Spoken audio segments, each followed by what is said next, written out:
WWE Chief Content Officer Paul Triple H Levesque says he's incredibly proud of CM Punk for apologizing to Saudi Arabia and says it's a privilege to watch him grow as a person. Triple H also shoots down chants for one more match during the Night of Champions post-show. Hikuleo's WWE name is revealed after he made his debut at Night of Champions yesterday. The WWE talent and staff reportedly are already on their way back to the United States after Night of Champions in Riyadh, Saudi Arabia. Matt Cardona gets chanted by the fans in Riyadh during the Night of Champions post-show. Rhea Ripley says she has bruised ribs following her street fight victory over Raquel Rodriguez. Liv Morgan undergoes surgery for her dislocated shoulder injury. Details on upcoming WWE NXT events at the UFC Apex in Las Vegas. Otus reportedly undergoes surgery for an elbow injury. We've got an update on when Claudio Castagnoli is expected to return to AEW programming, plus several matches and segments are confirmed for tomorrow's edition of Raw on Netflix.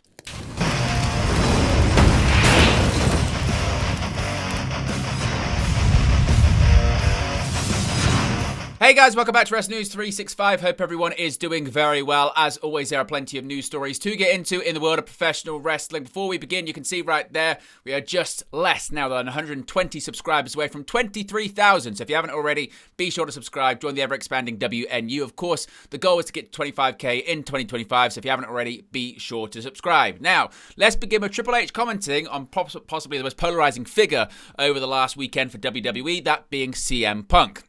Now, Triple H says he's proud of CM Punk for apologizing. During the Night of Champions post-show, Triple H sat down with Byron Saxton and Jackie Redmond talking about the show in general. When discussing the main event between John Cena and CM Punk, he brought up how both men have matured in the last 15 years, especially Punk. Now, when it comes to CM Punk, of course, as I mentioned, he had a very controversial weekend at the Night of Champions kickoff in Riyadh, Saudi Arabia on Friday. CM Punk apologized to the people of Saudi Arabia and to The Miz for a tweet he made in 2020, telling The Miz to, quote, suck a blood money covered dick in Saudi Arabia. Punk said at the time it was just a crabby tweet and it was never anything against the people of the Kingdom of Saudi Arabia. Of course, Punk then went on to headline WWE Night of Champions on Saturday, losing to John Cena in a match for the WWE Championship. Following the event, Paul Triple H Levesque discussed the match between Punk and John Cena, as well as commenting on Punk's apology and his personal growth. He said, quote, if you'd have told me 10 years ago that CM Punk would be here in Saudi for the WWE, I would have thought you're out of your mind. But people grow, people change, people evolve, and they learn a lot in life. Not only was I privileged to watch them this week as they prepared for this fight, I was privileged to watch two men grow as people, especially CM Punk. I was privileged to watch him grow as a human being, to step out here and apologize to the people of Saudi Arabia, to just cherish where he's at life and his career and the things he gets to do and the opportunities that he has. I was incredibly proud of him, Levesque said during the WWE Night of Champions post-show. Now, when it comes to Triple H, there were chants from the crowd in Saudi for one more match, but the game quickly shut them down. Of course, Triple H retired abruptly in 2022 after having emergency heart surgery and a health scare where he was rapidly approaching heart failure. Still, because it's professional wrestling, fans are going to chant for one more match, especially in Saudi Arabia, where Triple H had one of his final singles matches against Randy Orton. During the WWE Night of Champions 2025 post-show, Triple H responded to chants, calling for him to step into the squared circle one more time, making it abundantly clear that he would never wrestle again. He said, quote, you can chant that all you want, there ain't one more match in this. You know how they say, if it's the last thing I do, it would be the last thing I do. Of course, Triple H was inducted into the WWE Hall of Fame as a singles wrestler in 2025. He's currently head of creative and the chief content officer for the company. Night of Champions saw the official WWE debut for Hikuleo. Former New Japan Pro Wrestling star Hikuleo made his WWE on-screen debut at Night of Champions in Riyadh, Saudi Arabia. A prior member of New Japan's Bullet Club faction and a current member of the Gorillas of Destiny stable, the former IWGP Tag Team Champion signed with WWE in July of 2024, but wrestled his first match on June 13th of this year, where Hikuleo competed in a dark match taping prior to WWE SmackDown and defeated Kit Wilson of Pretty Deadly. On their X account, Fightful Wrestling pointed out the subtlety during the WWE Night of Champions post-show that Hikuleo's name has been changed to Tala Tonga. Tala's debut at Night of Champions was also his induction into the Bloodline. Tala, in addition to the returning Tonga Loa, interfered during the WWE United States Championship match between Solo Sikoa and Jacob Fatu, breaking up Fatu's pin attempt before choke-slamming the Samoan Werewolf onto the announcer's table at ringside. Sikoa would capitalize by delivering a Samoan spike to Fatu to win the title and reinforce his bloodline. In addition to his reign as an IWGP Tag Team Champion, Tala also held the Strong Openweight Championship and the Strong Openweight Tag Team Championship while in New Japan Pro Wrestling. Tama Tonga and Tonga Loa, both members of the Bloodline in WWE, formed the Guerrillas of Destiny's faction in 2008 and would add Hikuleo as a member in 2022 when the three were still part of New Japan Pro Wrestling. In addition to his time with New Japan, Tala has also wrestled for Impact Wrestling, Ring of Honor, and All Elite Wrestling. Of course, going into Night of Champions this past week, there was a lot of controversy and concern about the talent flying out to the Middle East after the tensions that we've seen in global news. There were concerns earlier this week that WWE Night of Champions was going to be in jeopardy when Saudi Arabia, where Night of Champions took place, and the United Arab Emirates suspended civilian flights due to the war between Israel and Iran. The production crew made the travel days before wrestlers arrived, and all travel seemingly went smoothly with the understandable weariness. PW Insider is now reporting that the WWE superstars have made their departure from Saudi Arabia, saying, quote, "The WWE talents have taken off and are exiting Saudi Arabia en route back to the United States. PW Insider can confirm," end quote. Night of Champions, of course, ended with the finale to the John Cena-CM Punk rivalry, with Cena's undisputed WWE Championship on the line. Following interference from Seth Rollins and a Money in the Bank briefcase strike to Punk's head, Cena pinned Punk to retain his title and claim victor to the last match between the two. Now, let's also talk about Matt Cardona getting a shout-out from the crowd in Riyadh last night. During the Triple H portion of the WWE Night of Champions 2025 post-show in Riyadh, Saudi Arabia, the raucous crowd began chanting for Matt Cardona. Those particular chants were not acknowledged, as the crowd had been chanting pretty much consistently throughout the show. Other chants included OTC, We Love Mami, and WrestleMania. Matt Cardona, who wrestled in WWE as Zack Ryder, has been referenced frequently on WWE programming lately. John Cena referenced him, along with Claudio Castagnoli and Nick Nemeth during his pipe bomb on the June 20th episode of WWE Friday Night SmackDown.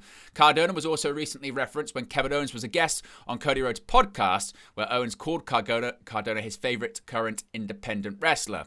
Cardona was released by WWE in 2020 and has since been a dominant force on the independent circuit, as well as in promotions such as TNA and the NWA.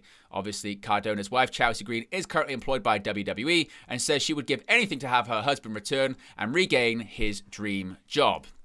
Rhea Ripley had some comments after her victory at Night of Champions. Rhea Ripley is feeling the effects of her street fight against Raquel Rodriguez at Night of Champions. Still, she pushed through her fear in the final moments of the match to honour her commitment to return to victory as she aims to reclaim the WWE Women's World Championship soon. At Night of Champions 2025, Rhea Ripley defeated Raquel Rodriguez in what was dubbed a Riyadh Boulevard street fight.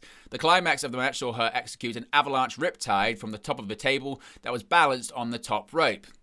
In a post-match interview with Byron Saxton and Jackie Redmond, she shared that the only thought in her mind at that moment was a fear of the table falling, but she was relieved to have successfully completed the move as planned. Following the match, she was visibly holding her ribs during the interview. When asking about her condition, she mentioned that her ribs were bruised from being struck with a kendo stick and from everything else that occurred during the fight, but she didn't feel severely injured. Finally, when Redmond inquired about her aspirations to win back the Women's World Championship, Rhea replied that as a 28-year-old veteran, she feels like she's just getting started. Speaking of Ripley, a big feud for her, of course, was Liv Morgan last year, and the latest update on Morgan's recovery from injury has now been revealed.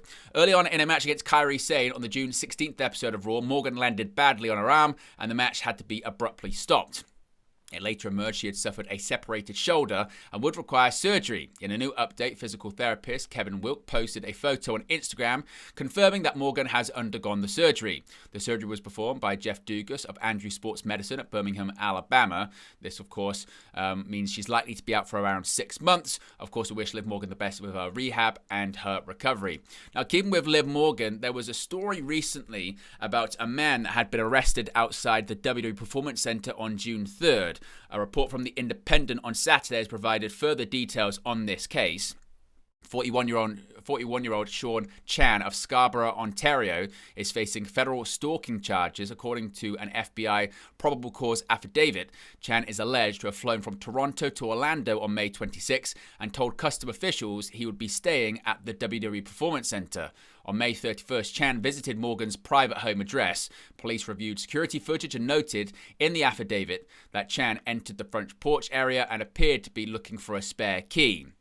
Chan, quote, touched around the bottom of the front door, swiped the locking mechanism on the door several times with his hand, grabbed the front door handle, and leaned into the door attempting to open it, according to the affidavit.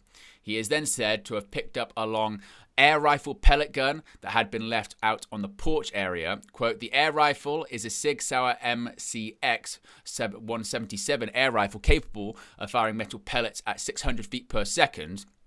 Chan can be seen sitting on the front porch with the pellet gun before standing and walking to the front door, the affidavit continues. Chan is said to have loitered around the property for roughly 2 hours before leaving Morgan a note. Quote, I just came here to pay a friendly visit, nothing more. Yeah, I wanted to let you know that I was here, reads a portion of the note Chan left for Morgan. He also left his home address and phone number. When Chan showed up at the WWE Performance Center on June 3rd, security recognized him and alerted police, who took him into custody. Morgan later expressed to police that she is concerned her home address has become public. Quote, she expressed concern that her home address was known to the public and that 2 other individuals had shown up to her residence without invitation or notice, the affidavit states. The victim explained she does not bring fan mail into the house because of the number of concerning messages she receives, end quote. Now let's talk about NXT possibly returning to the UFC Apex. Back in June of 2024, NXT moved its annual Battleground Premium Live event from Savannah, Georgia to the UFC's Apex venue in Las Vegas, Nevada. It was a move that surprised many people, especially given that the event was also moved from Memorial Day weekend, where it would have given competition to AEW Double or Nothing. But since the event was a success, fans have wondered if NXT will ever return to the Apex. In the latest edition of the Wrestling Observer newsletter, Dave Meltzer discussed the idea of NXT holding a residency at the Apex, with a number of events being held at the UFC facility that will enable WWE to host a residency for a fraction of the cost than if they took NXT on the road. Meltzer also noted that hosting a residency at the Apex could lend to the idea of WWE possibly opening up a second training site similar to the Performance Center in Las Vegas. It was rumored in 2024 that WWE would move the Performance Center from Orlando, Florida to Las Vegas, so WWE and UFC, who are both under the TKO umbrella, would be in one site rather than 2 on opposite ends of the United States. WWE have made an effort of moving some of its major operations to Sin City since Endeavor bought the company in 2023. Most notably, WrestleMania 41 was originally rumored to be taking place in Minneapolis, Minnesota, while WrestleMania 42 had been confirmed to be taking place in New Orleans, Louisiana. However, both events were moved to Las Vegas, with the reasons ranging from not wanting people to compete with March Madness, better weather, and the success of the WrestleMania 40 kickoff event that also took place in Las Vegas, Nevada. Now, we have a bit of an update here on Otus. Of course, he's been absent from WWE TV. Otus hasn't wrestled in nearly 2 months, last competing on the May 5th episode of Raw, where he lost to Rusev. However, word emerged recently that he was injured and off the active roster when WrestleVotes reported his status this week. Fightful Select say they spoke with sources close to Otus, who claimed that he was undergoing elbow surgery in the form of arthroscopic to see what was ailing him. As things stand, he wasn't expected to miss too much time, but as is the case with injuries, that can all change very quickly. Speaking of absences, a bit of an update here as to when Claudio Castagnoli is expected to return to AEW TV. Castagnoli has been notably absent from AEW programming over the last several weeks, with the Death Riders faction being represented solely by AEW World Champion Jon Moxley, Wheeler Yuta, and Marina Shafir. Fellow Death Riders member Pac is currently out with an ankle injury. The absence of the former Ring of Honor World Champion isn't due to any sort of injury or issue on AEW side, with Fightful Select reporting that Castagnoli is currently taking requested time off for personal reasons. When it comes to his return to AEW programming, it is noted that the belief in AEW is that he will be back in the mix before AEW All in Texas 2025, which is 2 weeks away, taking place on July 12th. Castagnoli will likely make his presence known in the main event of All In alongside other Death Riders as members, as Jon Moxley will be putting his AEW World Championship on the line against Hangman Adam Page. Of course, Castagnoli's name was actually mentioned on WWE television in recent weeks, as John Cena name-dropped him during the Pipe Bomb promo on SmackDown a couple of weeks ago. And finally, several matches and segments are confirmed for tomorrow's episode of Monday Night Raw. During Night of Champions, it was confirmed that Sheamus will do battle with Rusev this Monday in Pittsburgh. This comes after several weeks of backstage confrontations between the two. The two participated in a four-way opening round match of the King of the Ring that was won by Jey Uso. The following week, Sheamus was given words of encouragement by members of Alpha Academy when Rusev appeared, accusing Sheamus of trying to be everybody's friend while stabbing them in the back. Sheamus shot back, saying he remembered Rusev as the most egotistical member of their short-lived stable League of Nations, saying it was time to put up or shut up. Already set for the show is a World Tag Team title match with The New Day defending against Finn Balor and JD McDonough. The show will air at a special start time of 6 p.m. Eastern, as always live streaming on Netflix. But there you go, guys. The latest pro wrestling news for you. Be sure to smash a like on the like button. Be sure to subscribe. As I said, we are less than 120 subscribers away from 23,000. So if you haven't already, be sure to subscribe. Join the ever-expanding WNU. As always, you can also see all upcoming live streams we've got on the channel. We had a huge amount of people tuning for the watch-alongs and post-shows for SmackDown on Friday and Night of Champions yesterday.